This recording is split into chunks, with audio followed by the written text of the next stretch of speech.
Good morning, everybody on YouTube. This is Rick Thomas from Obsolete Video Services. Hey, guys. Okay, we have a customer named Chad, very nice guy, who shipped me a couple of these Vp-5020 3/4 Umatics. These are the cheaper versions towards the end of the run when Sony was making these.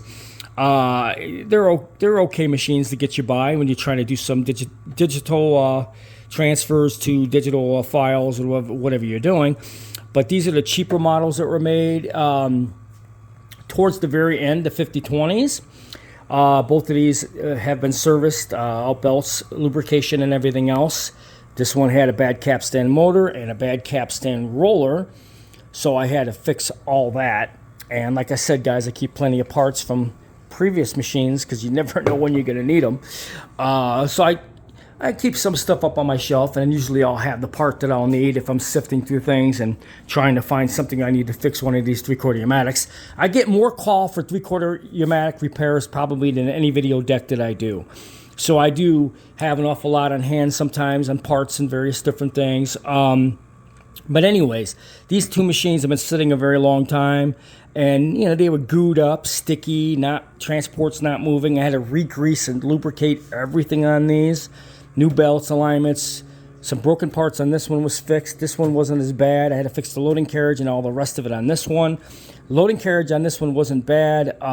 Sometimes they're kinked and they're out of alignment or broken gears, and you have to fix the gears on these things. But anyways, these were two complete overhauls I did for Chad.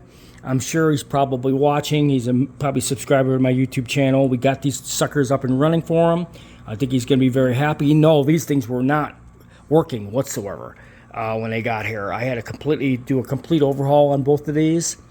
Another thing I wanted to point out, what drives me nuts is people who don't keep the covers to these things. These are rack plate covers for these things. Basically, they sit on top and they screw down. Especially when these machines are in a machine room and they're in sliders where they slide back and forth.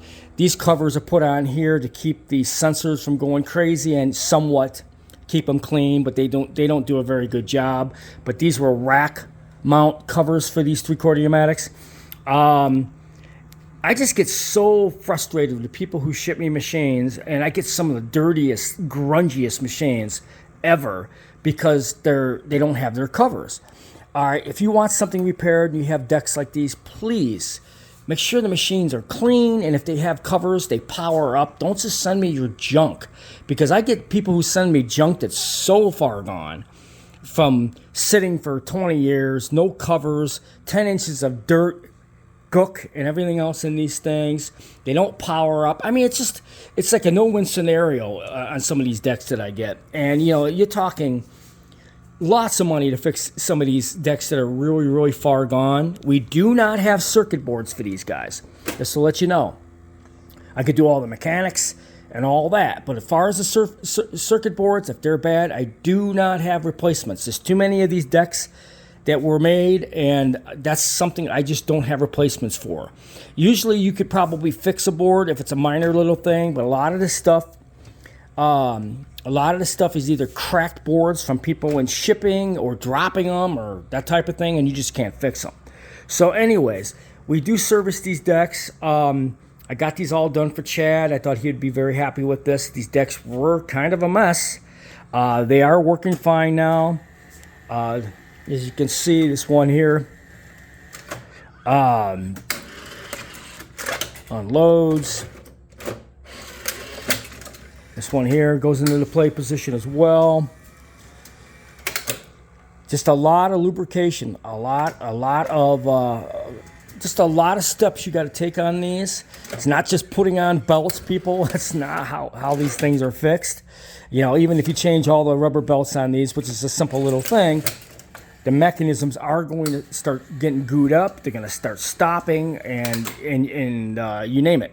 You definitely have to do complete overhauls on these, complete lubrication, belts, and fix all broken parts in the transports. These transports take a beating. I get these decks where the transports pins are broken, things are broken off, capstan roller's broken, or you got a broken capstan motor in some cases. A lot of times it's loading carriages are destroyed, or missing belts, broken belts, or whatever. These carriages got fine little plastic gears. If they crack and start slipping, they're not going to want to load. Or broken face panels, face plates on these things that get destroyed in shipping. Or in the back of these units where they get dropped and the whole power block gets squished in. I get these machines in all kinds of bad shapes, in every form you can possibly imagine. But like I said, guys, they're relatively great machines once you get them working. These machines, like I said, they have a lot of issues, and it's not just changing rubber belts on these things. I have to laugh every time I hear that. That's such a joke. Changing rubber belts. I'd like to see somebody do that in front of me on some of the machines I got coming in here. It's hilarious when I hear that one. That's the best one yet. So when you sit there and you get the mechanisms all freed up and everything is doing what it's supposed to do, like this, and you get it all lining up the way it's supposed to, this is how they're supposed to load. So once you get these machines all serviced and you get everything all changed out on them, you're in good shape. Well, these are 2 machines for Chad. Hopefully you're watching. We're done. We're going to be boxing these up to ship these back to you. Again, thank you very much for putting the shipping labels inside the box. I always request these. I do not handle shipping, people. If you ship me something, you must have a shipping return label inside the box. And I'll box them, and my UPS driver will pick this stuff up. But again, I would like to thank Chad for the job. And if you're in a similar situation where you have multiple decks and you want to have them serviced by me, I can do it. Just drop me a line how many you have. I can give you the price. You can PayPal me the cost, and I usually have all the parts on hand for these. And we can handle your equipment as much as anybody else's. So as you can see, Chad, your decks are done. So thank you for choosing Obsolete Video Services. I hope you enjoyed this video.